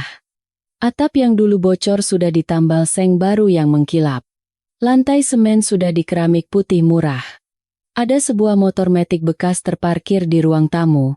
Dan yang paling mencolok, Pak Herman kini punya televisi LED 32 inci yang menyala sepanjang hari.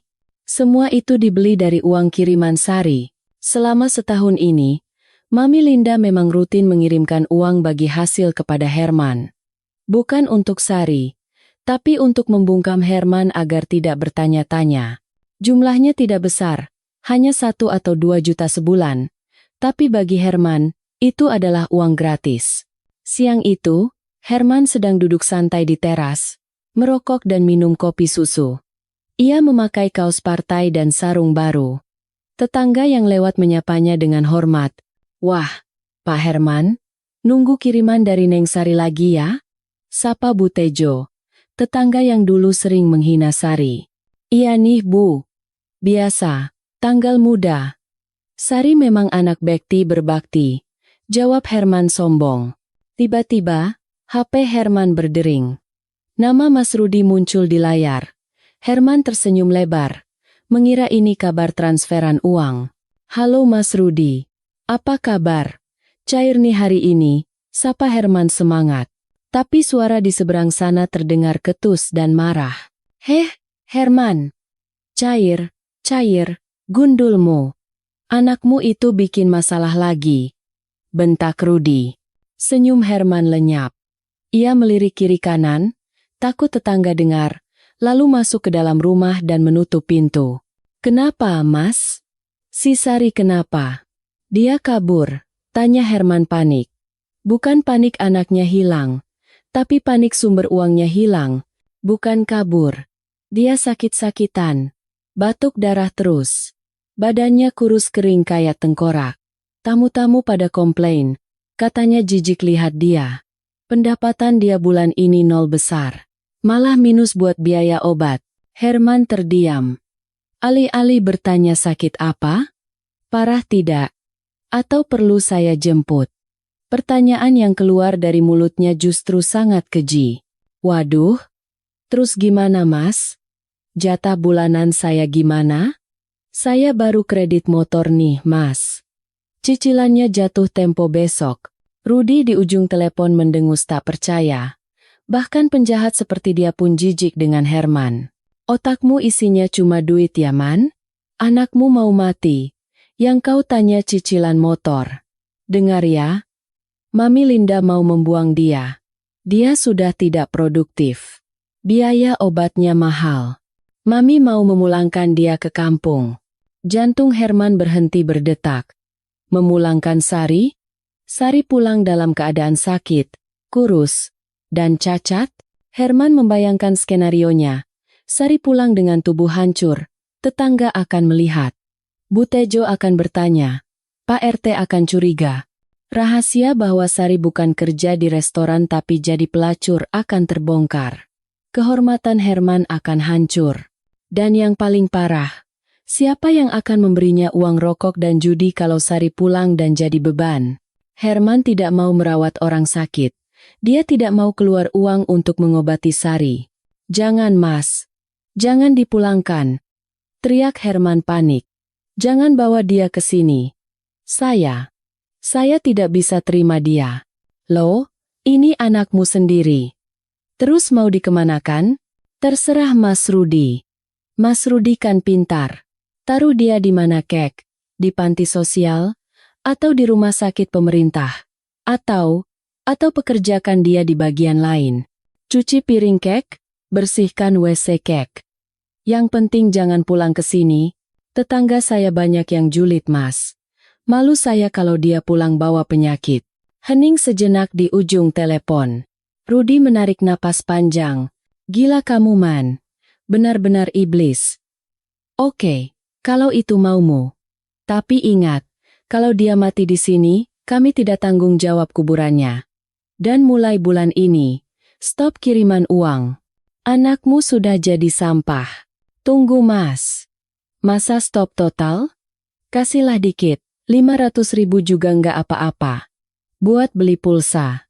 Tut, tut, tut. Sambungan telepon diputus.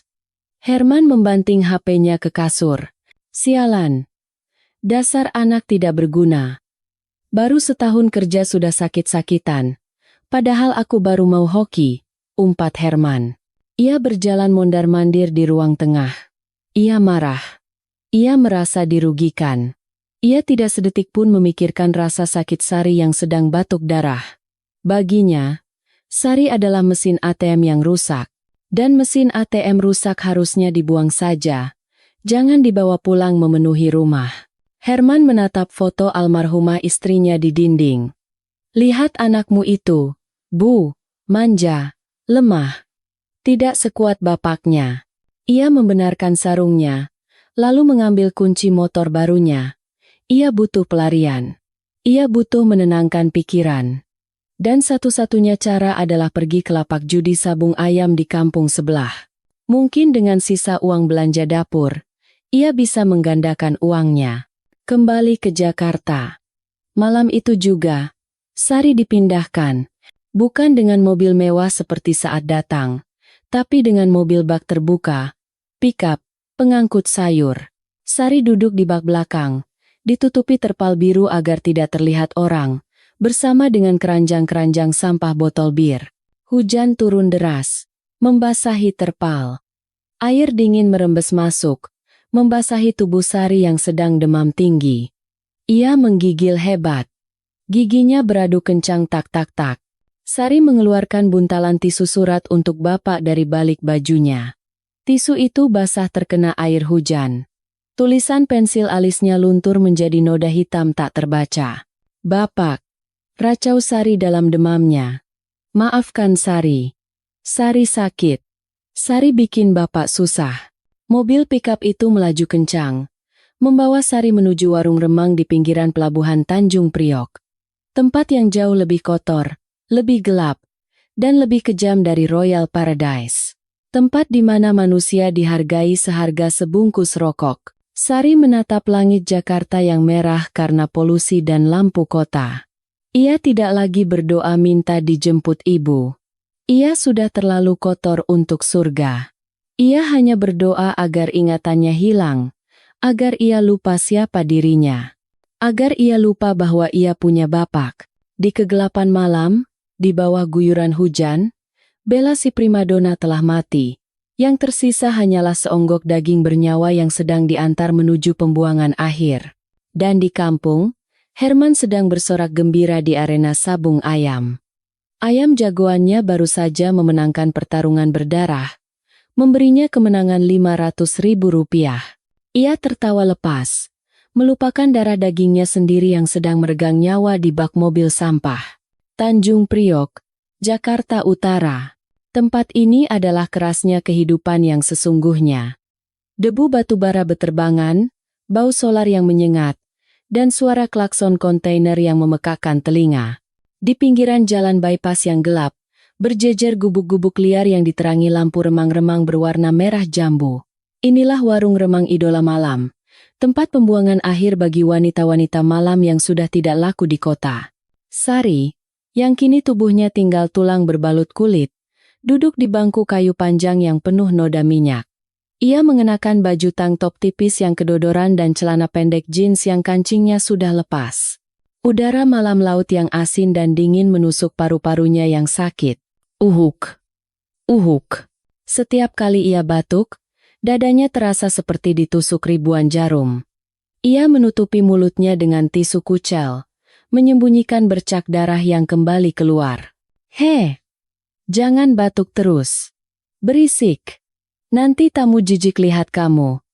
Bentak Mami Atik, pemilik warung remang itu. Wanita tua bergigi emas ini jauh lebih kasar daripada Mami Linda. Di tangannya selalu ada kemoceng rotan yang siap memukul siapa saja. Sari menunduk takut. Maaf. Mi. Tenggorokan saya gatal. Gatal. Minum obat warung sana. Jangan manja. Tuh, ada truk gandeng baru parkir. Supirnya baru turun. Samperin. Rayu dia. Malam ini kamu belum dapat pelanggan sama sekali. Mau makan batu kamu, hah? Sari melihat ke arah truk kontainer besar yang baru berhenti. Seorang pria bertubuh raksasa turun. Wajahnya beringas, penuh tato, dan matanya merah karena mabuk tuak. Namanya Bang Jago, preman pelabuhan yang terkenal sadis. Sari gemetar. Ia tahu siapa Bang Jago. Teman-temannya bilang, Bang Jago suka memukul kalau tidak puas. Saya takut Mi. Dia galak, cicit Sari. Plak. Pukulan kemoceng mendarat di punggung Sari yang kurus. Sana. Atau kau kuusir tidur di got. Ancam Mami Atik. Dengan langkah terseok-seok, Sari menghampiri Bang Jago yang sedang duduk di meja sambil memesan bir hitam. Malam, Bang. Mau ditemani? Suara Sari bergetar. Bang Jago menoleh. Ia menatap Sari dengan pandangan meremehkan. Cih, kurus kering begini. Tulang semua. Gak ada yang lebih semok apa? Cuma ini yang sisa, Bang. Yang lain lagi dipakai. Sahut Mami Atik dari jauh. Pakai aja Bang. Diskon deh. 30.000 aja. 30.000 rupiah. Harga diri Sari kini setara dengan 2 bungkus rokok. Bang Jago mendengus. Ya sudahlah, daripada bengong. Sini lu. Bang Jago menarik tangan Sari kasar, menyeretnya ke bilik sempit di belakang warung yang hanya dibatasi sekat triplek tipis. Di dalamnya hanya ada kasur lantai yang bau pesing dan penuh noda. Bang Jago mendorong Sari hingga jatuh ke kasur. Bau alkohol dari mulutnya begitu menyengat hingga membuat Sari mual. Saat pria itu mulai menindihnya, rasa mual Sari tak tertahankan. Gejolak dari perutnya naik ke kerongkongan. Huk! Sari tidak sengaja memuntahkan darah dan sisa makanan basi tepat ke kaos putih Bang Jago. Dunia seakan berhenti berputar detik itu. Bang Jago terdiam menatap kaosnya yang kini bernoda merah dan bau. Wajahnya yang merah karena mabuk berubah menjadi ungu karena murka. Urat-urat di lehernya menonjol keluar. "Bangsat! Lonte penyakitan!" teriak Bang Jago menggelegar. Bug! Satu pukulan tangan kepal mendarat telak di wajah Sari. Sari terlempar menabrak dinding triplek. Hidungnya patah seketika. Darah mengucur deras. Tapi Bang Jago belum selesai. Ia merasa dihina. Ia merasa jijik. Berani-beraninya lu muntah darah ke gua. Lu mau nularin penyakit Dasar sampah. Bang Jago berdiri. Lalu dengan sepatu boot safety-nya yang keras dan berat, ia menginjak kaki kanan Sari yang tergeletak di lantai. Krak! Suara tulang patah terdengar mengerikan di tengah keheningan malam.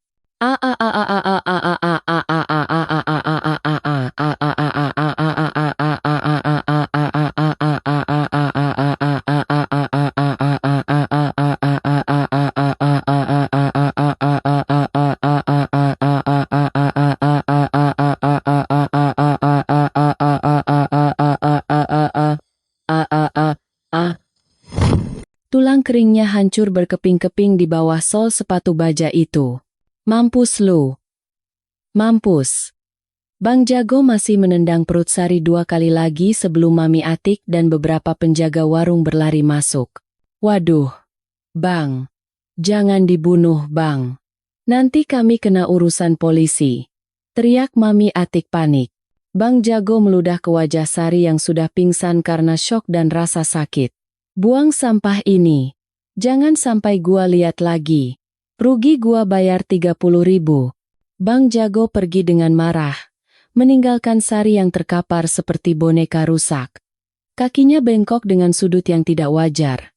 Darah menggenang di lantai tanah. Mami Atik menatap Sari dengan wajah kesal. Bukan kasihan, sialan. Bikin rugi saja. Ini kakinya patah tebu. Sudah tidak bisa dipakai lagi. Terus gimana, Mi? Bawa ke rumah sakit. Tanya salah satu penjaga. Rumah sakit? Duit dari mana? Biaya operasi kaki begini puluhan juta. Dia saja masih punya hutang 100 juta lebih sama bos besar. Mami Atik berpikir cepat. Sari sudah jadi beban. Tidak bisa kerja. Penyakitan. Cacat. Telepon Rudi. Bilang barangnya sudah rusak total loss. Minta dia jemput bangkainya malam ini juga. Kalau tidak, aku buang ke laut. Sementara Sari sedang meregang nyawa dengan kaki hancur di lantai tanah yang kotor. Di sebuah rumah kayu di pinggiran kampung Herman, asap kemenyan mengepul tebal. Bau dupa melati memenuhi ruangan yang remang-remang. Herman sedang duduk bersila di hadapan seorang dukun tua yang terkenal sakti. Di depan mereka, tersaji sesajen berupa ayam cemani, ayam hitam, kembang 7 rupa, dan segelas kopi pahit. Herman tidak sedang mendoakan keselamatan anaknya. Ia sedang meminta nomor togel, judi buntut. Mbah, tolong saya. Mbah, seminggu ini saya kalah slot terus. Motor saya hampir ditarik dealer. Kasih saya nomor jitu, Mbah. 4 angka saja. Biar saya bisa lunas hutang dan kaya raya. Herman memohon dengan mata berbinar tamak. Sang dukun Komat Kamit membaca mantra, lalu menaburkan beras kuning ke atas dupa. Herman, ada awan gelap di keluargamu. Ada darah yang menetes. Anakmu. Herman memotong cepat. Ah, anak saya aman, Mbah. Dia kerja enak di kota. Tiap bulan kirim duit. Jangan bahas anaklah, Mbah. Bahas nomor saja. Berapa angkanya? Dukun itu menatap Herman tajam. Ia melihat aura hitam pekat menyelimuti pria di depannya. Aura keserakahan yang sudah mematikan hati nurani. Darah dagingmu sedang menangis darah. Herman, kau tidak dengar. Mah ini ngaco. Saya kesini bayar mahal buat minta nomor, bukan minta ceramah. Herman mulai kesal. Ia meletakkan amplop berisi uang 500.000 sisa terakhir dari uang kiriman Sari bulan lalu ke hadapan dukun. Nih, Mbah. Kurang apa lagi? Kasih saya nomornya. Dukun itu menghela napas panjang. Ia tahu percuma bicara pada batu. Ia menuliskan 4 angka di secari kertas lusuh. 3,0,8,8. Pasanglah. Tapi ingat, setiap kemenangan butuh tumbal. Dan tumbalmu sudah diambil. Herman menyambar kertas itu dengan girang. Nah, gitu dong, tumbal mah urusan belakangan. Yang penting cair. Herman keluar dari rumah dukun dengan hati berbunga-bunga. Ia membayangkan angka 3088 akan keluar besok malam. Ia akan menang ratusan juta. Ia akan beli mobil. Ia akan jadi orang terkaya di kampung. Ia tidak tahu, angka 30 adalah tanggal hari ini, dan 88 adalah kode kamar mayat di rumah sakit umum daerah. Firasat atau kebetulan, Herman tidak peduli. Saat ia menyalakan motornya, HP-nya bergetar. Pesan WhatsApp dari Rudi masuk, hanya foto. Foto Sari yang pingsan dengan kaki bengkok dan wajah penuh darah. Captionnya singkat. Anakmu cacat. Sudah tidak laku. Besok subuh kami buang di depan gapura kampungmu. Urus sendiri sampahmu. Herman menatap foto itu. Jantungnya berdesir sebentar. Ngeri. Jijik. Tapi kemudian, otak judinya mengambil alih. Sialan. Beneran rusak. Gumam Herman. Kalau dia pulang cacat begini, siapa yang kasih makan? Siapa yang bayar cicilan? Dia cuma bakal jadi beban. Bakal bikin malu. Herman melihat sekeliling. Sepi. Tidak ada yang lihat dia terima pesan itu. Jari jempolnya bergerak cepat. Ia memblokir nomor Rudi. Lalu ia menghapus foto itu dari galeri. Anggap saja aku tidak tahu, bisiknya pada setan di dalam hatinya. Kalau dia dibuang di gapura, biar orang lain yang nemuin. Aku bakal pura-pura kaget. Pura-pura sedih. Yang penting jangan sampai aku keluar duit buat berobat. Herman memasukkan HP ke saku, lalu memacu motornya menuju warung kopi untuk memasang nomor togel 3088. Ia meninggalkan nasib anaknya pada takdir jalanan. Dini hari, pukul 03.00 pagi. Sebuah mobil box pendingin ikan berhenti di jalan sepi yang gelap gulita, sekitar 2 km dari gapura kampung Herman. Bukan tepat di depan gapura seperti janji Rudi, tapi di semak-semak pinggir sawah yang jauh dari pemukiman. Rudi malas mengambil risiko masuk kampung. Hujan rintik-rintik masih turun. Dua anak buah Rudi membuka pintu belakang box. Bau amis ikan busuk menyeruak. Di antara tumpukan box styrofoam, tubuh Sari tergeletak kaku. Napasnya sangat lemah, nyaris tak terdengar. Masih hidup gak nih? Tanya anak buah satu. Masih napas dikit. Udah, lempar aja ke semak-semak itu. Nanti juga mati sendiri atau dimakan anjing liar. Perintah Rudi yang duduk di depan sambil merokok. Mereka mengangkat tubuh Sari yang ringan itu. Brek. Tubuh Sari dilempar begitu saja ke atas tumpukan sampah dan ilalang basah di pinggir parit sawah. Kakinya yang patah tertekuk aneh. Wajahnya terbenam di lumpur. Ayo jalan. Keburu ada orang lewat. Mobil box itu tancap gas. Meninggalkan Sari sendirian dalam kegelapan, kedinginan, dan kesakitan. Sari membuka matanya sedikit. Pandangannya kabur. Ia tidak bisa menggerakkan tubuhnya. Rasa sakit di kakinya sudah mati rasa, digantikan oleh rasa dingin yang menusuk tulang. Ia merasakan lumpur basah di pipinya. Ia mencium bau tanah basah. Bau kampung halamannya. Pak. Bibirnya bergerak tanpa suara. Ia mengenali pohon beringin besar di seberang jalan. Itu pohon di dekat sawah Pak Haji, tempat ia dulu sering main layangan saat kecil. Ia sudah dekat rumah. Sedikit lagi. Dengan sisa tenaga terakhir, tenaga yang entah datang dari mana, mungkin dari rasa rindu yang putus asa, Sari mencoba bergerak. Ia tidak bisa berdiri. Kakinya hancur. Maka ia merangkak. Ia mencengkeram rumput basah dengan jari-jarinya yang kurus. Ia menarik tubuhnya inci demi inci, menyeret kakinya yang patah di atas tanah berbatu. Srek. Srek. Setiap tarikan adalah siksaan neraka. Tapi Sari terus merangkak. Di otaknya hanya ada satu gambar. Wajah Bapak. Bapak yang tersenyum. Bapak yang dulu menggendongnya. Sari. Pulang. Pak. Ia merangkak melintasi aspal kasar yang mengelupas kulit lutut dan sikunya. Ia merangkak melewati parit yang bau.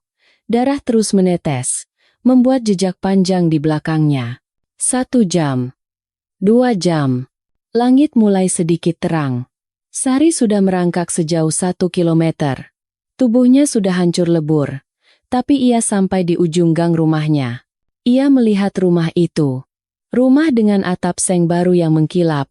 Rumah yang dibangun dari darah dan dagingnya. Sari tersenyum. Senyum yang mengerikan di wajah yang hancur. Bapak. Sari pulang. Ia menyeret tubuhnya mendekati pintu pagar. Di sana, di teras rumah, ia melihat sandal kulit bapaknya. Sandal baru. Sari ingin memanggil, tapi suaranya hilang. Ia hanya bisa mengulurkan tangannya yang kotor dan berdarah, menyentuh pagar besi rumahnya sendiri.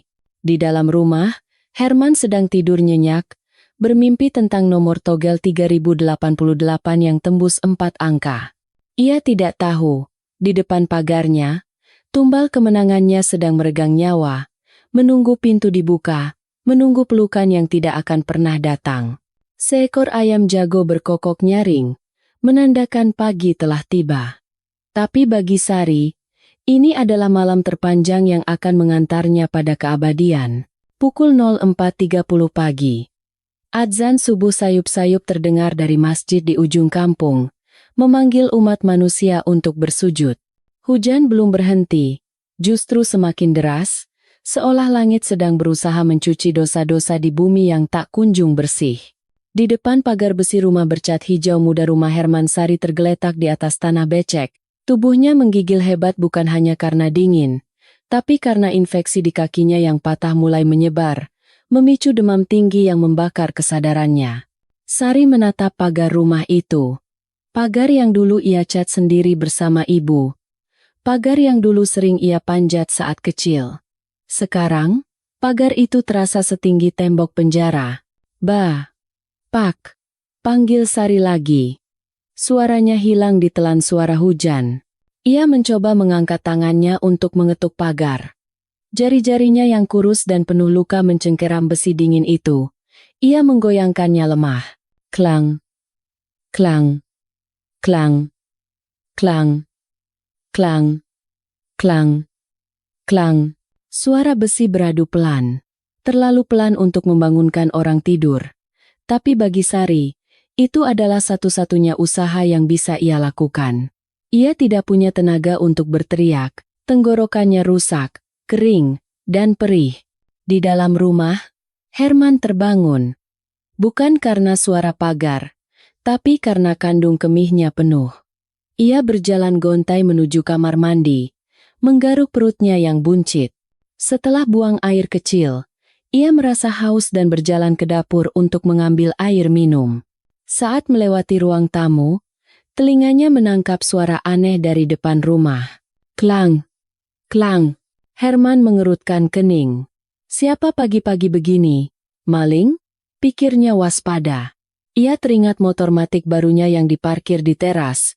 Dengan langkah mengendap-endap, Herman mengambil tongkat kayu bekas gagang sapu di pojok ruangan. Ia mengintip dari balik tirai jendela. Di luar gelap. Hujan deras menghalangi pandangan, tapi ia melihat sebuah gundukan di depan pagarnya, seperti tumpukan sampah, atau mungkin orang gila yang tertidur. Dasar gembel. Berani-beraninya tidur di depan rumah orang kaya, gerutu Herman. Ia membuka kunci pintu depan dengan kasar, berniat mengusir pengganggu itu agar tidak membawa sial di pagi hari. Ceklek. Pintu terbuka.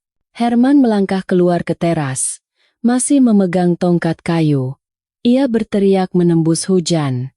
Woi, siapa di situ? Pergi. Jangan nyampah di sini. Gundukan di depan pagar itu bergerak sedikit. Sebuah wajah terangkat perlahan. Wajah yang mengerikan, bengkak, penuh lumpur, darah kering, dan mata yang cekung seperti mayat hidup. Rambutnya gimbal menyatu dengan tanah. Herman mundur selangkah karena kaget dan jijik. Astaga, setan apa ini? Namun, saat kilat menyambar di langit, Cahaya putih sesaat menerangi wajah makhluk itu. Dan dalam sepersekian detik itu, Herman melihat sesuatu yang familiar. Mata itu. Mata sendu yang sama dengan almarhumah istrinya. Mata yang sama yang menatapnya penuh harap saat ia memberikan nasi goreng setahun lalu. Herman membeku. Tongkat kayu di tangannya hampir jatuh. Sari. Bisiknya tak percaya. Makhluk itu Sari mengangguk lemah. Bibirnya yang pecah dan biru bergerak-gerak, berusaha membentuk sebuah kata. Pak. Tolong. Sakit. Itu benar-benar Sari. Anak kandungnya. Darah dagingnya. Pulang dalam keadaan hancur lebur seperti yang dibilang Rudy. Reaksi pertama Herman bukan berlari memeluk. Bukan menangis. Bukan membuka pagar. Reaksi pertamanya adalah menoleh ke kiri dan ke kanan dengan panik. Memastikan tetangga tidak ada yang melihat. Memastikan Bu Tejo yang mulutnya ember itu belum bangun. Memastikan Pak RT tidak sedang lewat mau ke masjid. Sialan. Kenapa dia pulang ke sini? Kenapa tidak mati saja di jalan? Batin Herman menjerit. Ketakutan menguasai dirinya. Bukan takut kehilangan anak, tapi takut kehilangan muka. Takut aibnya terbongkar. Kalau tetangga melihat Sari seperti ini hamil penyakit, cacat, seperti gembel semua kebohongan Herman tentang restoran di Batam akan runtuh. Semua orang akan tahu dia bapak yang menjual anaknya jadi pelacur. Dia akan diusir dari kampung, dia akan dipenjara. Dan yang paling penting, uangnya akan habis untuk mengurus bangkai hidup ini. Herman berjalan cepat mendekati pagar. Tapi tidak membukanya. Ia berdiri di balik jeruji besi, menatap Sari dengan tatapan dingin yang lebih menusuk dari hujan. Ngapain kamu pulang? Desis Herman tajam. Sari tertegun. Ia mengira telinganya salah dengar. Ia mengira bapak akan kaget, lalu segera membopongnya masuk, memberinya air hangat, menyelimutinya. Pak, ini Sari. Sari pulang. Sari mengulurkan tangannya melalui celah pagar, mencoba meraih kaki ayahnya.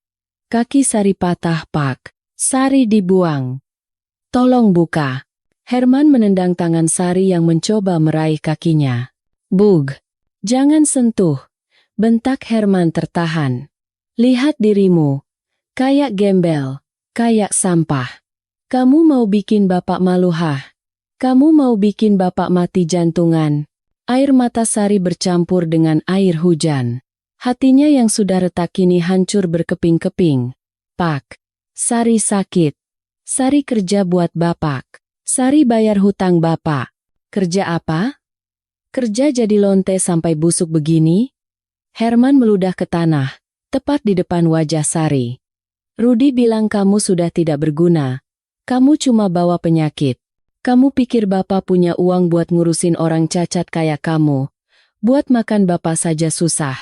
Tapi, motor baru. Mata Sari melirik motor matik di teras. Motor yang dibeli dengan uang hasil jual dirinya. Herman semakin marah karena merasa disindir. Wajahnya merah padam. Itu hasil jeripayah bapak. Jangan ngaku-ngaku. Dengar ya, Sari. Bapak sudah anggap kamu mati. Anak bapak si Sari itu cantik, bersih, sukses di Batam. Bukan makhluk menjijikan kayak kamu. Pak. Sari mohon. Sebentar saja. Sari haus. Sari mau minum. Sari memohon belas kasihan paling dasar. Air. Hanya air. Herman menatap sekeliling lagi. Pintu rumah Bu Tejo di seberang jalan mulai terbuka sedikit. Sepertinya Bu Tejo mau keluar menyapu halaman. Gawat. Herman harus menyingkirkan Sari sekarang juga. Pergi. Pergi dari sini. Herman mengayunkan tongkat kayunya, memukul jari-jari Sari yang masih mencengkeram pagar. Tak, tak, Sari menjerit tertahan, menarik tangannya yang kesakitan. Jangan pernah balik ke sini. Kalau ada orang tanya, bilang kamu pengemis. Jangan bilang kamu anak Herman. Pergi. Herman berbalik, berlari masuk ke dalam rumah, dan membanting pintu depan. Blam. Ia juga mematikan lampu teras, membuat halaman depan menjadi gelap gulita, seolah menegaskan bahwa tidak ada cahaya harapan bagi Sari di rumah itu. Di luar pagar, Sari terdiam. Dunia hening. Hujan pun terasa hening. Ia menatap pintu rumah yang tertutup rapat itu. Rumah tempat ia dilahirkan. Rumah tempat ia belajar jalan. Rumah tempat ia merawat bapak saat sakit demam berdarah dulu. Rumah yang ia selamatkan atapnya dengan menjual kehormatannya. Sekarang, rumah itu tertutup baginya. Sari tidak marah. Ia terlalu lelah untuk marah. Rasa sakit di hatinya begitu dalam hingga melampaui rasa marah. Ia hanya merasa kosong. Ibu, bisiknya. Benar kata ibu. Surga ada di telapak kaki ibu. Tapi neraka ternyata ada di tangan bapak. Sari tahu ia tidak bisa diam di situ. Jika tetangga melihatnya, bapak akan semakin marah. Bapak bisa memukulnya lebih keras lagi. Naluri bertahan hidupnya atau mungkin naluri seekor binatang yang terluka dan diusir tuannya memaksanya bergerak. Dengan sisa tenaga terakhir, Sari menyeret tubuhnya menjauh dari pagar rumah Herman. Ia tidak tahu mau kemana. Ia hanya ingin menjauh dari kekejaman ini. Ia merangkak kembali ke jalanan aspal yang dingin. Melewati rumah-rumah tetangga yang masih tertidur lelap. Melewati pos ronda yang kosong. Setiap inci pergerakannya meninggalkan jejak darah dan nanah dari kakinya yang hancur. Hujan semakin deras, seolah ingin menghapus jejak Sari dari muka bumi. Menghapus bukti bahwa pernah ada seorang anak berbakti yang dikhianati oleh darah dagingnya sendiri. Pagi pun tiba. Matahari bersinar cerah, seolah mengejek malam yang kelam. Herman keluar rumah jam 7 pagi dengan pakaian rapi. Ia memakai baju koko dan peci, berpura-pura hendak pergi pengajian. Padahal, ia hendak pergi ke pasar untuk mengecek nomor togel. Saat membuka pagar, ia melihat bekas seretan lumpur di depan rumahnya. Ada sedikit bercak darah yang belum hilang tersapu hujan. Herman buru-buru mengambil selang air. Ia menyemprot bekas itu sampai bersih, sampai tidak berbekas. Nah, bersih, gumamnya puas. Tidak ada bukti. Tepat saat itu, Bu Tejo keluar dari rumahnya. Pak Herman. Rajin amat nyuci teras pagi-pagi, sapa Bu Tejo. Tadi subuh saya dengar ada suara orang nangis di depan rumah Bapak. Ada apa, Pak? Jantung Herman berdegup kencang. Ia memaksakan sebuah senyum palsu. Oh, itu. Ada anjing gila lewat, Bu. Kakinya pincang. Melolong-lolong minta makan. Bikin kotor teras saja. Sudah saya usir. Oalah, anjing gila toh. Hati-hati Pak, takut ngigit, kata Bu Tejo percaya.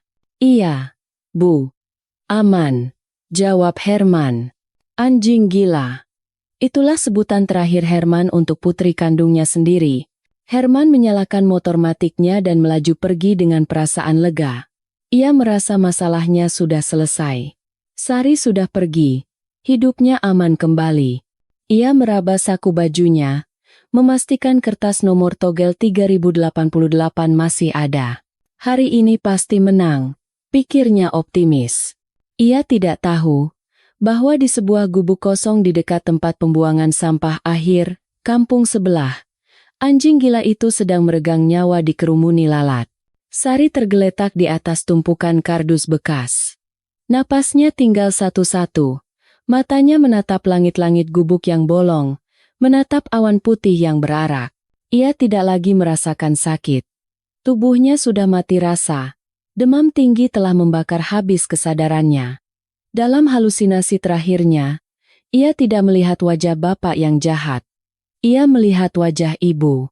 Ibu datang dengan baju putih bersih, tersenyum cantik, mengulurkan tangan padanya. Sari, ayo pulang nak. Rumah kita bukan di sini, rumah kita di sana. Yang tidak ada hutang, tidak ada judi, tidak ada rasa sakit. Sari tersenyum. Senyum tulus pertamanya setelah 1 tahun. Iya, Bu. Sari ikut ibu. Mata Sari perlahan tertutup. Napas terakhirnya berhembus pelan, membawa pergi penderitaan panjang seorang gadis yang hanya ingin berbakti. Sari meninggal dunia. Sendirian. Di atas sampah. Dibuang oleh ayah. Dilupakan oleh dunia. Tapi kematian Sari bukanlah akhir. Itu adalah awal dari karma. Awal dari badai yang akan menghancurkan hidup Herman sehancur-hancurnya. Karena arwah orang yang mati teraniaya oleh orang tua kandung, konon tidak akan pernah tenang sebelum keadilan ditegakkan. Dan keadilan itu sedang berjalan menuju Herman, dalam bentuk yang tak pernah ia duga.